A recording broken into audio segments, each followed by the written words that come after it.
Did you know that people used to erase pencil markings with bread? And that I'm doing something right now that a guy once spent 15 months in jail for? Well, you're about to learn all that stuff and more, because these are our facts that even history buffs probably don't know.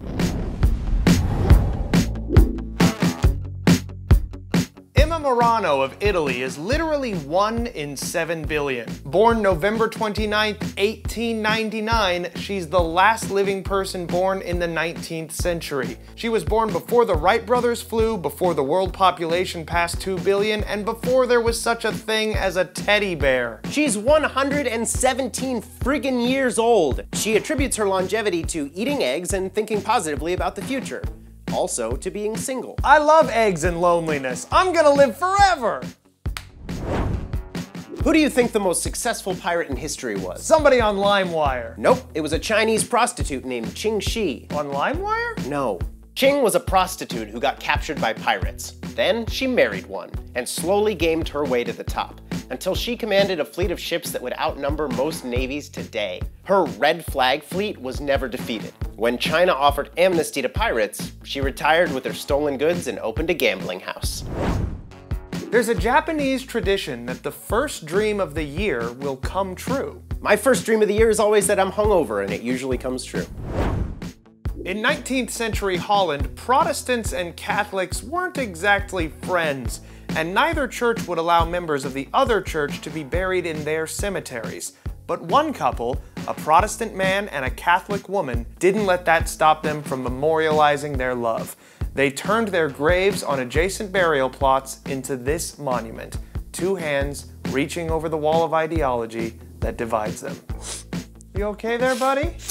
Super okay. All right. People used to erase pencil marks with bread. Like the food kind of bread. But then in 1770, Edward Nairn just accidentally picked up a piece of rubber instead of bread, and he was like, oh, this is actually way better. He started selling this newfangled non-bread eraser, and guess what nobody does anymore? Erases stuff with bread. I still fix some problems with bread. Like what? Sadness, accidentally not eating bread, stuff like that.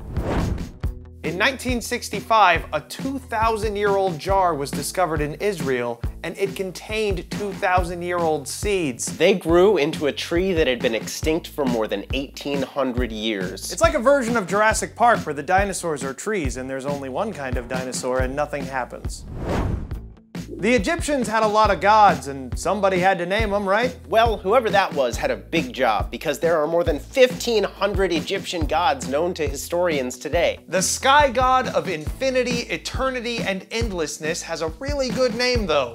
This god is named Marshmallows sure are a tasty treat now, but do you know what they were originally used for? No, not erasing things, that's bread. Don't you even listen? For centuries, the juice from the mallow plant has been used for pain relief. It was mixed with egg whites and sugar for children with sore throats. But then someone was like, you know what's great? Just eating these for fun. And that's how the marshmallow was invented. In the early 1800s, beards were very not in fashion, like not even an option. But a man named Joseph Palmer had a beard because he wanted a beard. One day, men with razors tried to forcibly shave him. He defended himself with a jackknife, incurring a fine for, quote, unprovoked assault. But he refused to pay the fine and went to jail for more than a year, during which time he was severely mistreated and underfed. His gravestone says, persecuted for wearing the beard. Is he some kind of like beard saint for you people? His beardly devotion is at a level I could only hope to attain. Benjamin Franklin wrote a whole essay about why scientists should study farts. He submitted it in a response to a call for suggestions about what to study. Apparently he thought European scientists were getting too pretentious and impractical, and he wanted someone to do something about smelly farts. He actually said they should work to develop a drug that would make farts smell not only inoffensive, but agreeable as perfumes. And those are our facts about history. Be sure to subscribe to Did You Know and to Friend Dog Studios. What are your favorite historical facts? Let us know in the comments below. Mine is that the world is old. Ah, insightful. Did you know your pupils dilate when you're looking at someone you love? Read our book full of real, verified facts, trivia, and stories with over 50 original illustrations. Available on Amazon right now. Go grab a copy today.